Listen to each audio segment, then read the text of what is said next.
Hello guys, అందరూ ఎలా ఉన్నారు? సో ఈ రోజు నేను ఫస్ట్ టైం యూఎస్లో మ్యారేజ్కి అటెండ్ అవుతున్నాను. అది ఎవరిదో కాదు, నా కొలీగ్ది అనమాట. సో వీళ్ళ ప్రాసెస్ కొంచెం డిఫరెంట్గా ఉంటుంది. ఫస్ట్ వీళ్ళు మ్యారేజ్కి ఒక 1 వీక్ ముందు మ్యారేజ్ లైసెన్స్ అప్లై చేయాలి.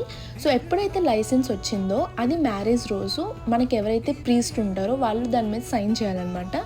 సో అదేంటి అంటే మనకి మ్యారేజ్ అయింది అని చెప్పడానికి ఒక ప్రూఫ్. అది మ్యారేజ్ రోజు పక్కగా అది సైన్ చేయించుకోవాలి ప్రీస్ట్ చేత అయితే. సో యాక్చువల్లీ చాలా టెంపుల్స్లో ఈ మ్యారేజ్ రిచువల్స్ అనేవి జరుగుతూ ఉంటాయి యూఎస్లో. ఈ మండపం డెకరేషన్ లేదంటే మేకప్ ఇవన్నీ కూడా వాళ్ళ దగ్గరే డీటెయిల్స్ ఉంటాయి. ఎవరైతే పర్సన్ మనం కాంటాక్ట్ అవ్వచ్చు, ఎంత మాట్లాడచ్చు అని కూడా చూసుకోవచ్చు. ఇండియాలో అంటే మనకి నెలకు ఒక పెళ్ళి ఉంటుంది కాబట్టి హ్యాపీగా ఎప్పుడంటే అప్పుడు తినచ్చు. బట్ ఇక్కడ నేను ఇన్ని వెరైటీస్ తిని ఆల్మోస్ట్ లైక్ 1 year అవుతుంది. ఎందుకంటే మ్యారేజ్లో తప్ప ఇంకెప్పుడు ఎక్స్పెక్ట్ చేయలేము కదా ఇన్ని వెరైటీస్ అయితే. ఇంకా ముహూర్తం అయిందో లేదో నేనైతే వచ్చి ఫుల్గా భోజనం అయితే తిన్నాను. అదన్నమాట సంగతి. మళ్ళీ ఇంకో ముచ్చటతో మీ ముందు కలుస్తాను. అంతవరకు సీ యూ, బై బాయ్.